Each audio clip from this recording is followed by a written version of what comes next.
Hi, everyone. Thank you for coming to the third annual game Shootout.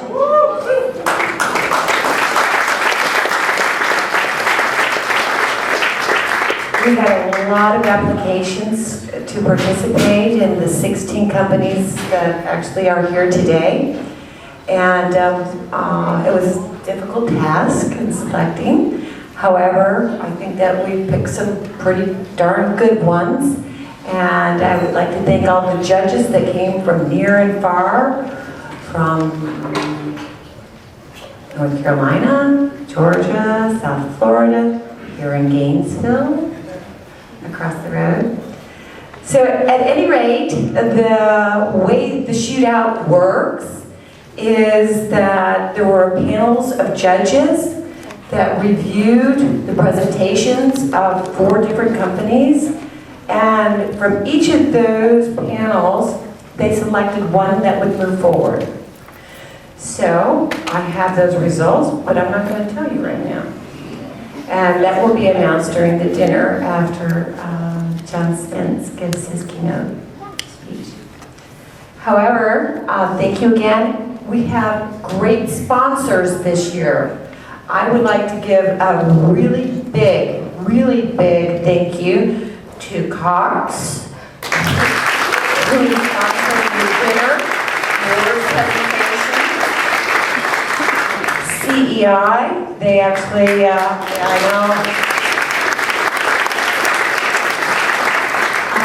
know. Well, we'll go into that later. There were so many, and I really think, Hutchison Town.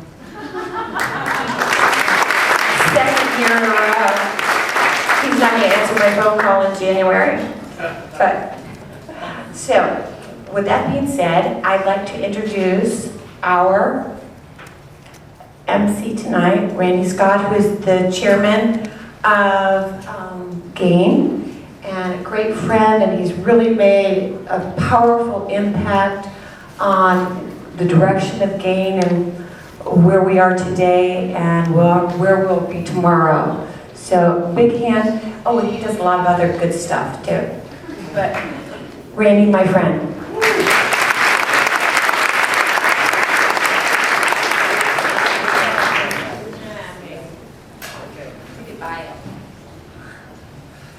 So, as Lee said, welcome to the game Shootout. So, I've been asked on numerous occasions, why do we have a sort of Western cowboy-themed event for a high-tech investment entrepreneurial type thing? And the reality is we see a lot of parallels between the Wild West and the life of an entrepreneur. So it starts with a couple of things. First off, entrepreneurs are expected to control things over which they really have no real control. Also, like cowboys, entrepreneurs have to take limited provisions and stretch them over a very long route on the trail. And of course, they have to look adversity in the eye, and they have to stare bravely into existential threats. And of course, they operate best with a team. Any Trekkies out there remember this one? They, Billy Clanton, guns down, check off, and then Captain Kirk has to be Wyatt Earp, and of course, Doc Holliday is Bones there, and all that. Anyway, moving right along. The other thing that, of course, entrepreneurs have to do is that sometimes they have to try to make sense out of something that just makes no frickin' sense.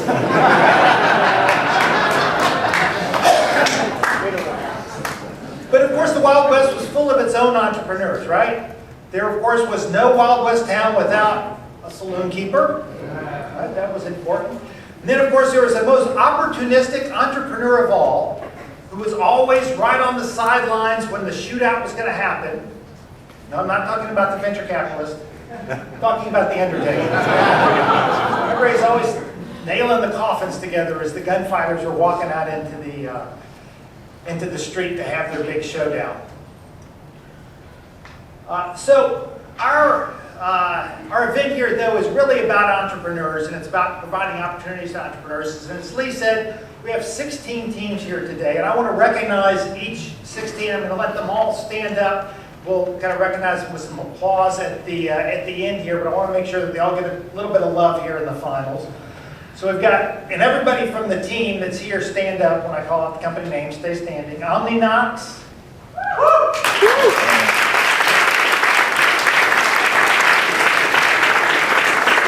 Oregon Odyssey.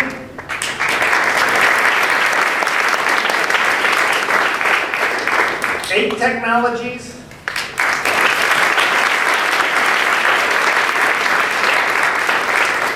Shroom. I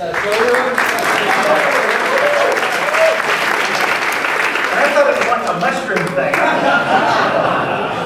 What stuffed mushrooms for dinner? Yeah. I Fish Earth.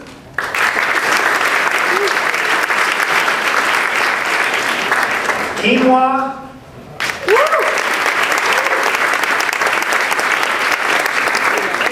Quantitative medicine.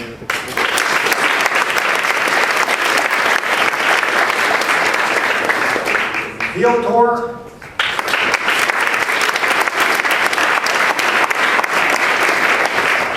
U.S. phytotherapy.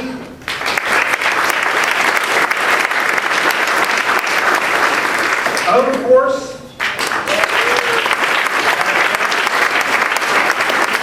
Sensory integrated solutions.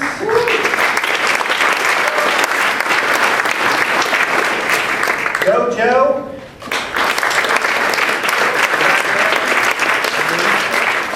My pay tube.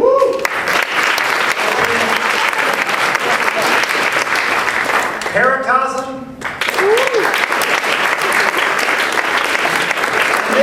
This past weekend, startup weekend winner, which was Waiter.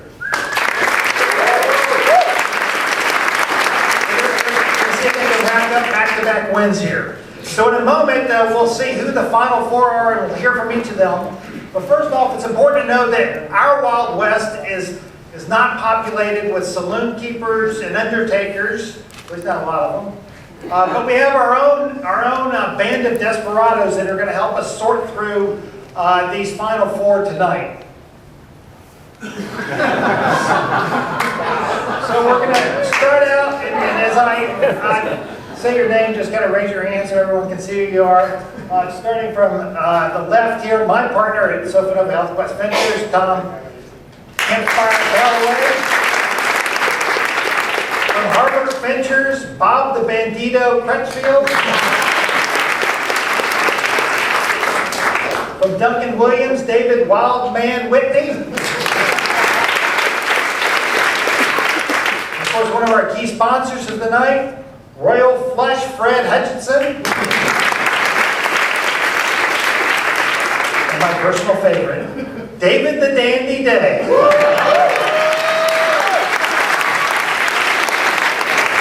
Being able to say that made everything else work.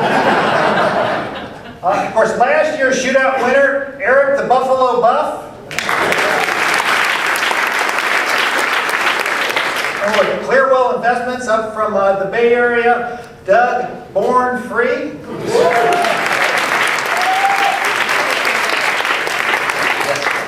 Actually, Doug was the hardest one because there were so many things with the last name of Free I could I had to filter through them. But wait, there's more. Keeping their eye on these this wild bunch. Karen, laugh at my dress and I'll shoot your spurs off Saturday.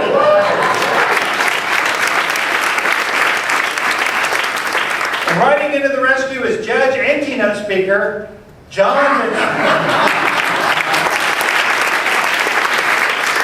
John is nothing more awesomely simple than a bullet spins. I have to admit, when I first got these slides, I thought, why is Karl Rove in our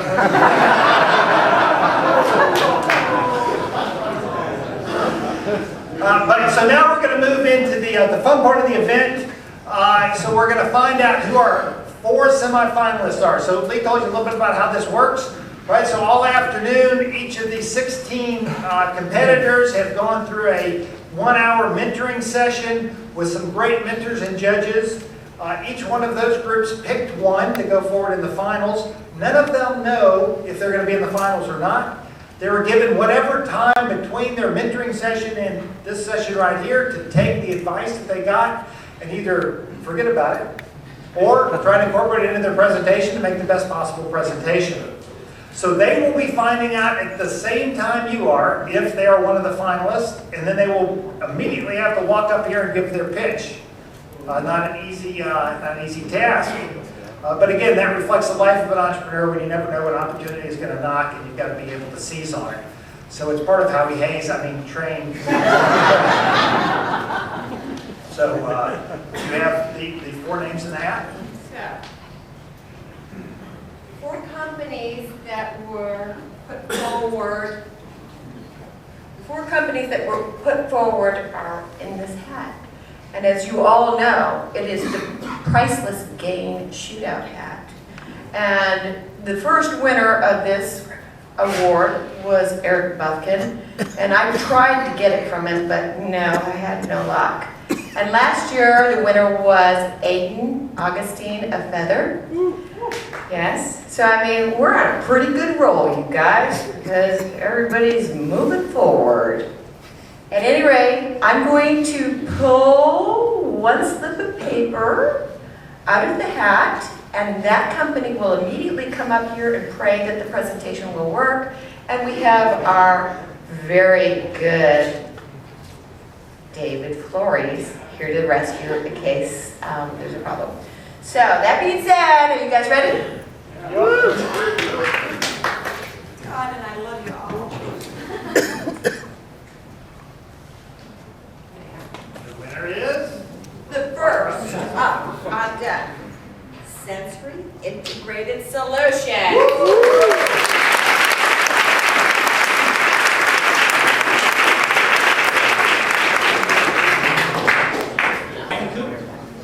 And has anyone ever had a loved one, a family member, who's had difficulty coughing or swallowing? Now, my mom ultimately died because of pneumonia. And the reason why that pneumonia occurred was because she wasn't able to cough. She had a neurological defect that did not permit her to cough properly. And eventually, fluid built up in her lungs. And because of that fluid, she died of pneumonia. We've come up with a solution for that. And I'd like to let Dr. Pitts share some of it. Thank you. Okay, so our big problem is aspiration pneumonia. And right now, aspiration pneumonia is the #1 killer of almost all neurodegenerative diseases. This is Parkinson's disease, multiple sclerosis, ALS, and then also stroke patients as well. Particularly in that 2nd to 4th week after the stroke occurs, aspiration pneumonia is still killing these patients. And at this point, we have little to no treatment to help these patients besides modifying their diet. So the big thing that I want to show you is over here off to the left. I don't know if it's going to show so well, but when you're evaluating a patient's swallow, you can do a moving x-ray. So this is the baseline of the chin. So this is the baseline of the chin. Is there a magical point you have to stand behind?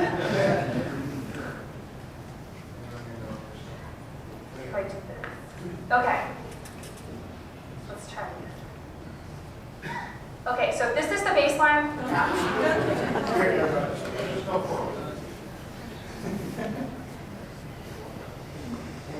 I'm just not going to use the latent point. Okay, so you can see kind of the chin here.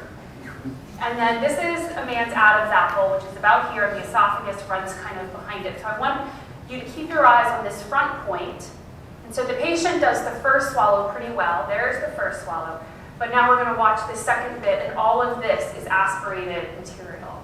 And so essentially that patient, every single swallow, that could be saliva they form in their mouth, and then every single meal that they have, that amount of material is heading down into their lungs, and then that patient doesn't cough in response.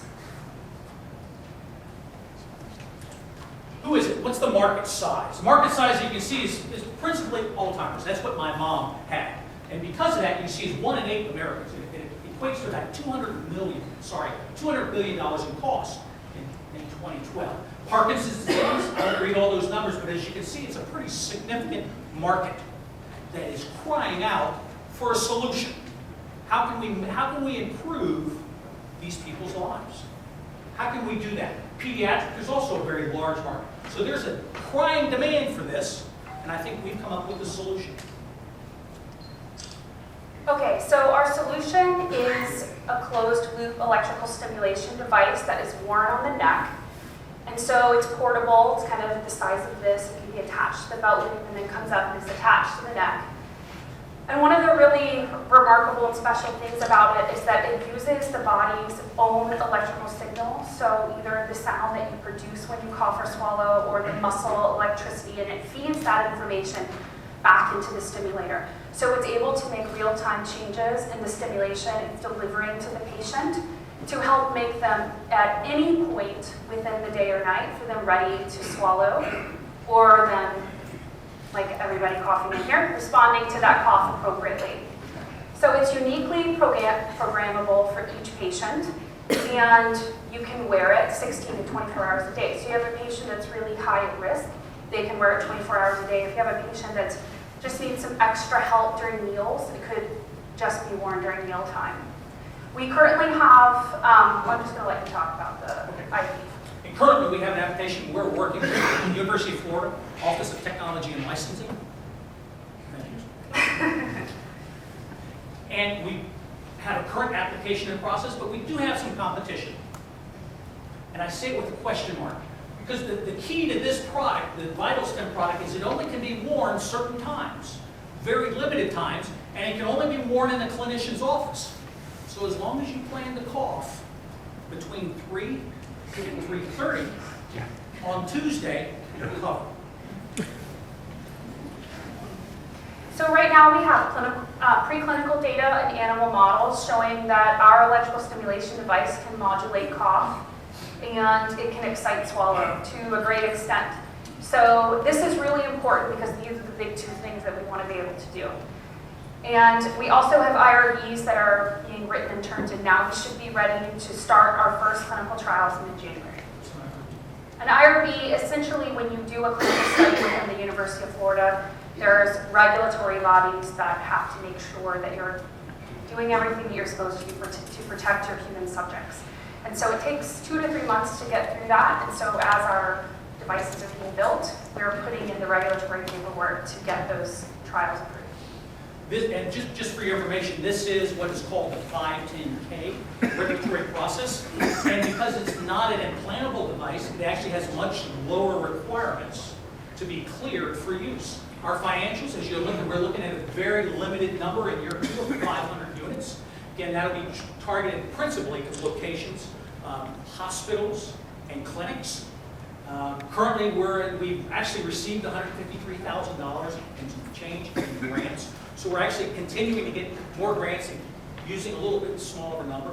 We're anticipating an investment of $600,000 that will fund a majority of the IP, as well as continuing that, but also for development costs and manufacturing, sales and marketing. You can see those numbers, and if later, if we have any questions, you guys can be able to ask. Just real quickly, our team, as I like to call them, is the 4 PhDs and me. So we have, and again, you can see we have Dr. Pitts, you're staying with me. Dr. Dixon, are you still here? Dr. Bolson, and Dr. Coy, and myself, and I have a pretty significant experience within the medical device industry, and I think as a team, we're very strong. Questions? No questions.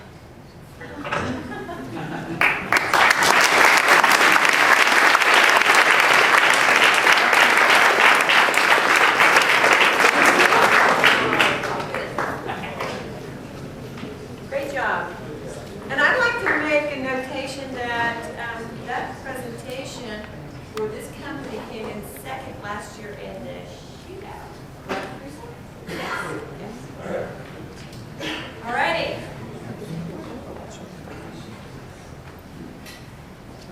Randy, are you supposed to be telling a joke or something?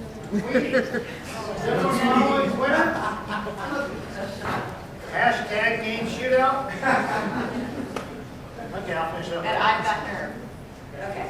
So, the next company up on deck, or actually up on stage, Quinoa.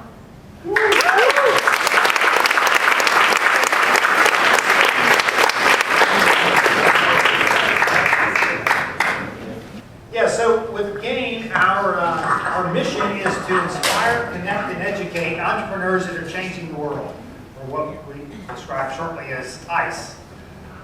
And we have a series of events throughout the year. A lot of people locally think of GAIN as the monthly GAIN luncheons that have been going on for around 25 or over 25 years, which is pretty incredible. So long before the innovation economy was cool, GAIN was promoting the innovation economy here in town.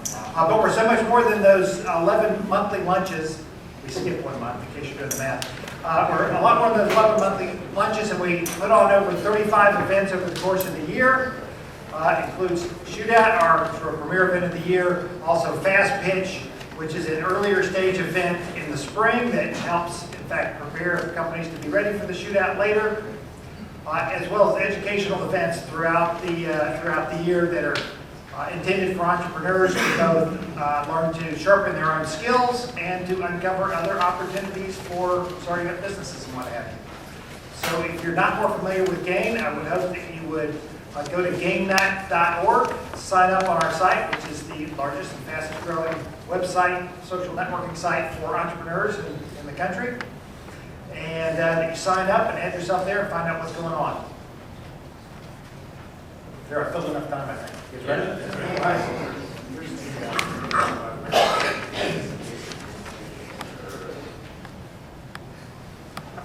Howdy, everybody.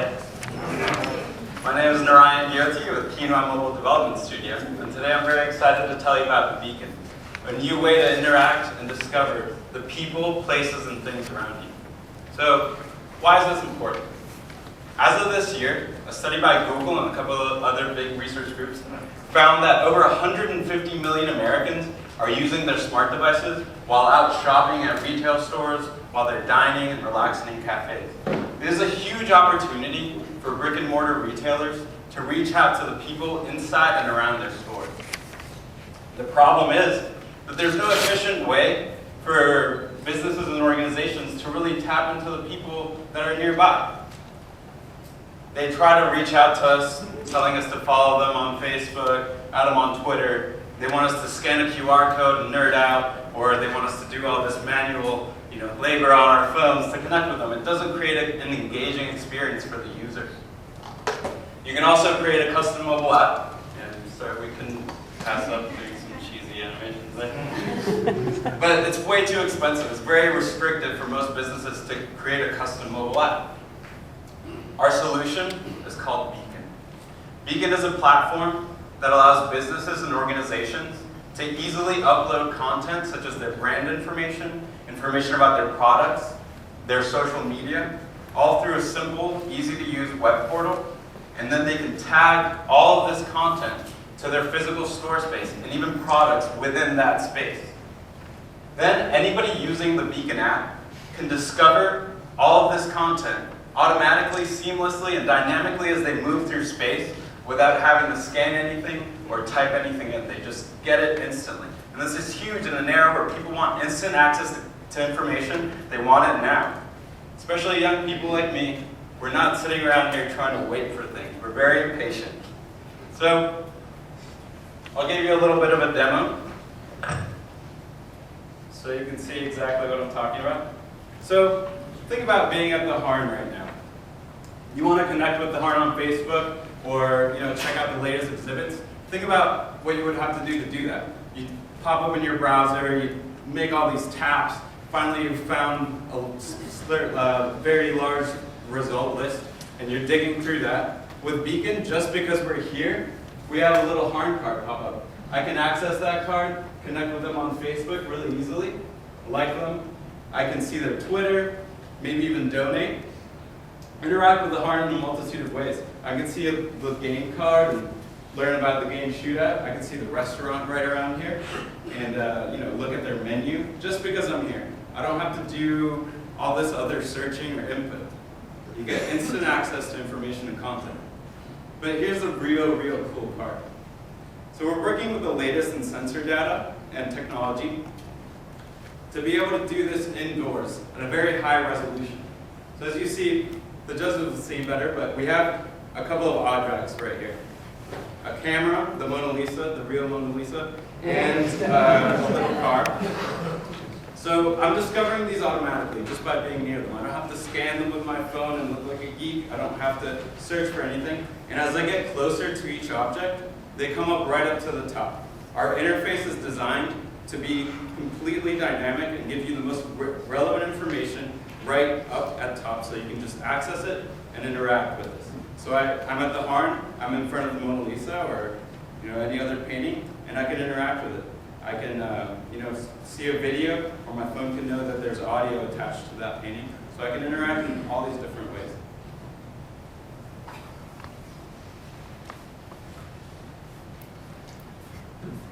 So let's see what the other guys are doing. The environment for contextual mobile experiences is very new, with most of our competitors focusing on enterprise solutions and hardware manufacturing. We have a huge advantage in that our platform can be used by anyone.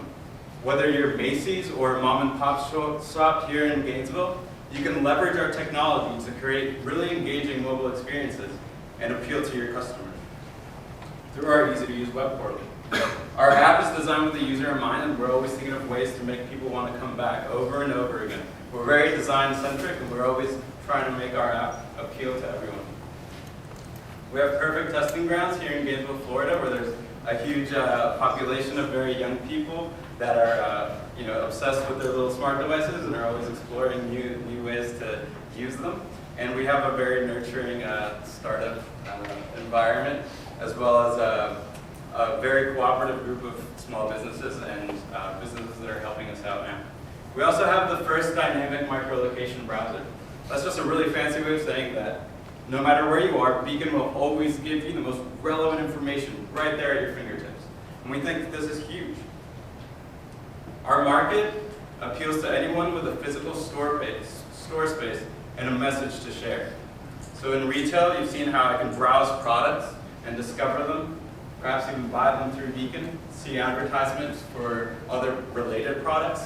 A business could see how long I've been looking at a product. I can, in a museum, you can see how I can browse the art and interact with it in a really cool way.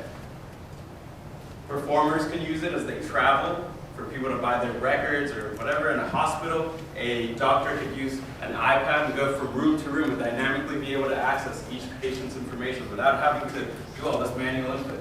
We have a build of Beacon that we're about to release on the App Store that has a social component where people can meet, because your phone is actually a Beacon. You don't need this hardware. It's all in here. So if we all had Beacon right now, we would all pop up, and whoever was closest to you is right up at the top. So if you want to meet on LinkedIn or share information, you can do that.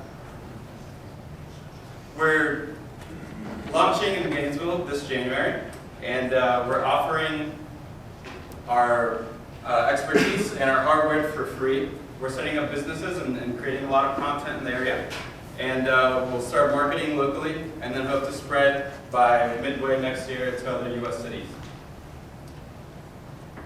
To get a lot of traction, we're offering a free service of being able to tag your location with any information that you want. And then how we make money is that we sell broadcasters, we give businesses advanced tools to reach out to people, affiliate marketing so people can advertise, and then we know that they're interacting through Beacon. And our analytics platform is really our bread and butter, where we think we're going to make the most robust analytics, real-world analytics that have ever really existed. We're a team of designers and engineers that are well-versed in taking concepts to market. We've created multiple mobile applications, including the Snap app at UF. And we have a great support team and panel of